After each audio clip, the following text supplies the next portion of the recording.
नमस्कार दोस्तों, मैं संदीप कौशिक आप सभी का आपके अपने कार्यक्रम एस्ट्रोनॉमोलॉजी 456 में हार्दिक स्वागत करता हूं। दोस्तों, आज हम बात करने जा रहे हैं वृश्चिक राशि मार्च माह 2025। इस माह में आप लोगों को किन क्षेत्रों में सावधानियां बरतने की आवश्यकता है और क्या क्या आप लोगों को शुभ मिलेगा या लाभ मिलेगा, ये कह दीजिए। जैसा कि आप लोग चार्ट देख ही रहे हैं, चतुर्थ भाव में सूर्य के साथ शनि विराजमान है, पंचम भाव में राहु शुक्र और बुध है, सप्तम भाव में आपके गुरु विराजमान है, अष्टम में मंगल है और 11वें भाव में आपके केतु विराजमान है। कुछ इस प्रकार से ग्रहों की जो स्थिति है वो बनी हुई है। 15 मार्च को जो है सूर्य मीन राशि में पहुंच जाएंगे। इसी प्रकार से 29 मार्च को शनि भी मीन राशि में पहुंच जाएंगे, यानी कि एक ही राशि में 5 ग्रहों के योग बनते हुए दिखाई दे रहे हैं। यहाँ पे दोस्तों अगर देखा जाए तो आप लोगों के लिए इस माह काफी सुख आराम मिलने के उम्मीद है, क्योंकि यहाँ पर चतुर्थ भाव में पिता पुत्र इकट्ठे बैठे हुए हैं, जिस कारण से आप लोगों को वाहन सुख मिलना निश्चित होता है। दूसरी बात यह है कि आपने अगर देखा हो, मंगल की दृष्टि जो है द्वितीय भाव में, जो आपके राशि स्वामी भी है, यानी कि परिवार या ससुराल पक्ष या जो भी कह दीजिए, तो यहाँ पे एक तरीके से धन भाव भी होता है। तो यहाँ पे भी आपके जो राशि स्वामी है उनकी दृष्टि पड़ी हुई है। और 1 2 3 4 यानी कि 11वें भाव में भी आपके राशि स्वामी की दृष्टि है। राहु शुक्र बुध इनकी भी दृष्टि इसी भाव पर है। दोस्तों, यहाँ पर आप लोगों को बहुत चीजें, एक तरीके से देखा जाए तो बहुत चीजों में सुख आराम मिलने की संभावना है। पहली तो यही है कि देखो, आपके जो राशि स्वामी हैं, किसी ना किसी जो भूमि विवाद चला आ रहा था आपका काफी लंबे वक्त से, तो उसमें आप लोगों को राहत मिलती हुई दिखाई देगी। यानी कि जो परिवार के अंदर भूमि विवाद होते हैं उनसे आप लोगों को राहत मिलेगी।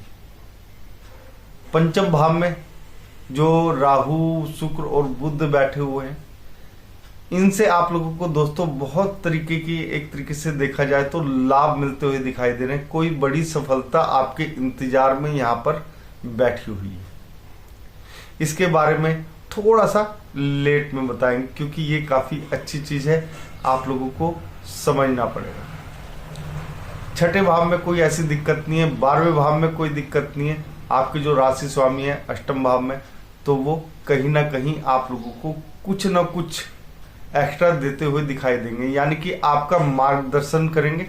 थोड़ा सा कष्ट दे सकते हैं आपको शारीरिक रूप से, और वो भी एक छोटी सी चीज है, वो ये है कि दोस्तों आपको वाहन जो है बहुत ही संभल के चलाना है। मंगल के उपाय करेंगे तो आपके लिए फायदेमंद रहेगा और आप लोगों को काफी चीजों में इससे राहत मिलती हुई भी दिखाई देगी।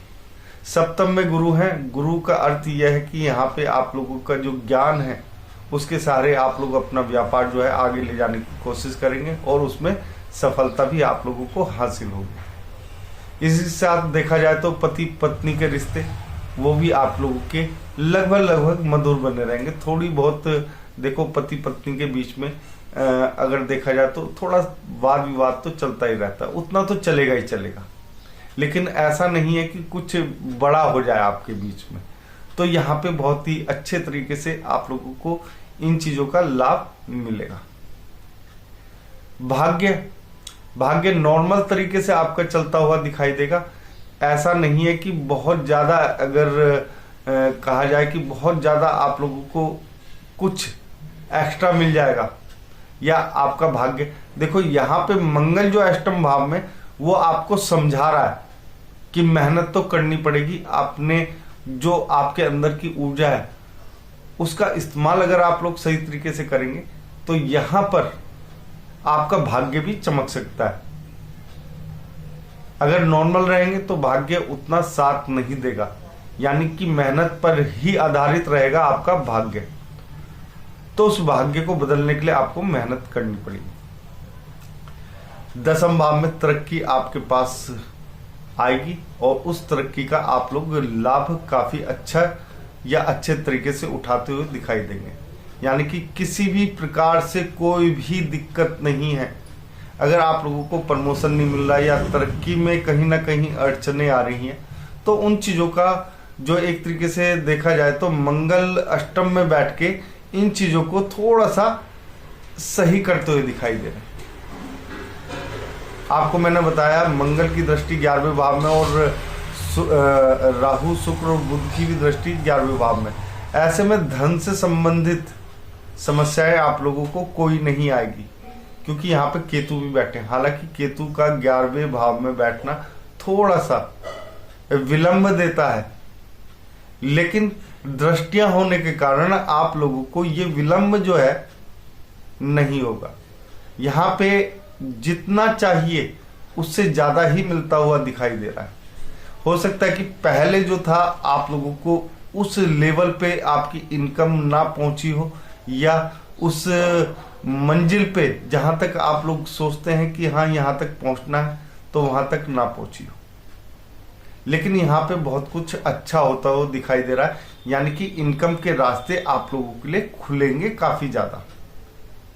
सोर्स एक तरीके से देखा जाए तो जो सोर्स एक तरीके से बंद पड़ चुके थे, रास्ते बंद पड़ चुके थे धन आगमन के, जो आपके विभिन्न रास्ते थे वो बंद पड़ चुके थे, तो वो यहाँ पे खुलते हुए नजर आएंगे आप लोगों को। और दूसरी बात यह है कि आपकी शनि की जो ढैया थी वो भी यहाँ पे समाप्त हो जाएगी। तो देखा जाए तो आप लोगों के लिए बहुत ही उत्तम समय है। अब बात करते हैं दोस्तों पंचम भाव की, जो मैंने छोड़ दिया था। दोस्तों थोड़ा सा अपने एक तरीके से देखा जाए माइंड पे कंट्रोल आप लोगों को करना पड़ेगा। कोई भी ऐसी गलत चीजें ना सोचे जिससे आपका मन, या ये कह दीजिए कि कुछ ना कुछ दिक्कतें पैदा करे आपके लिए। दिमाग में सोचो उसे दिल में ना लगाओ, और जो दिल से सोचो उसे दिमाग में ना लगाओ। तो दोनों चीजों को आप लोगों को सेपरेट करके चलना है, दिमाग का उपयोग करना है। यहाँ पे पढ़ाई में कुछ ना कुछ बड़ी सफलता, ये कह दीजिए कि कोई पेपर ऐसा जिसके बारे में आप लोग काफी लंबे अरसे से सोच रहे थे कि इसे कैसे क्रैक किया जाए, तो वहां पे अगर दिक्कत आ रही थी, तो वो आप लोगों के लिए इस समय एक तरीके से देखा जाए सुनहरा अवसर है। कोई ना कोई बड़ी उपलब्धि आपके खाते में जुड़ सकती है। यहाँ पर प्रेम विवाह के चांसेस इस माह काफी ज्यादा है, क्योंकि गुरु एक तो सप्तम भाव में है और दूसरा आप देख रहे राहु शुक्र और बुध पंचम में है, साथ ही सूर्य भी पहुंच जाएंगे। इसके बाद शनि भी आ जाएंगे दोस्तों 29 को। तो कुछ ना कुछ फायदा आप लोगों को बड़ा मिलता हुआ दिखाई दे रहा है। प्रेम संबंध अचानक से हो सकता है, विवाह अचानक से हो सकता है, सब कुछ इस समय बहुत ही अचानक से होगा, जिसकी आप लोगों ने शायद कल्पना नहीं करी हो कि एकदम से ऐसा कैसे हो गया, लेकिन वो हो जाएगा। तो प्रेम विवाह या पढ़ाई हो, उन दोनों में थोड़ा सा आप लोगों को सोचना समझना पड़ेगा। और हालांकि आपके मनपसंद का जो पार्टनर है वो आप लोगों को मिलता हुआ यहाँ पे दिखाई दे रहा है साफ तरीके से। तो यहाँ पे कोई ऐसी बड़ी समस्या नहीं है। ये भाव पंचम भाव काफी अच्छा है, त्रिकोण में है, और देखा जाए तो केंद्र में भी शनि, सूर्य और गुरु है। एक तरीके से आप लोगों को बहुत बड़े लाभ मिलेंगे और बहुत ही अच्छे तरीके से मिलेंगे। तो दोस्तों यहाँ पर अगर आप लोग पराक्रम में पीछे नहीं हटते हैं तो आप लोगों को काफी कुछ अच्छा देखने को मिलेगा। थोड़ी सी जो सावधानियां बरतने की आवश्यकता है, वो पिता के साथ आपका विवाद हो सकता है यहाँ पर, और दूसरा जो है भाई के साथ भी विवाद हो सकता है। वो मैंने पहले ही बताया कि मंगल काफी कुछ संभाल लेंगे। मंगल के उपाय करने, छोटे से उपाय कर लीजिए। उसमें मंगलवार के दिन आप लोग जो है हनुमान जी के मंदिर में लाल रंग की बूंदी चढ़ाएं या मसूर की दाल का दान करें। इससे आप लोगों को काफी फायदा मिलेगा। इसके अलावा राहु और गुरु के उपाय भी अगर आप लोग करें इसके साथ साथ, तो वो भी काफी लाभदायक रहेंगे। गुरु के उपाय में बहुत साधारण चीजें होती हैं दोस्तों। बड़ों का सम्मान भी कर लोगे ना तो भी गुरु आपका अच्छा हो जाएगा। जैसे कि आप लोगों ने देखा होगा कि गुरु की अगर महादशा चलती है तो यहाँ पर अगर आप लोग गुरुओं का सम्मान करेंगे तो उससे आप लोगों को काफी फायदा मिलता है। छोटा सा उपाय, बाकी बृहस्पतिवार के दिन के बहुत सारे उपाय हैं।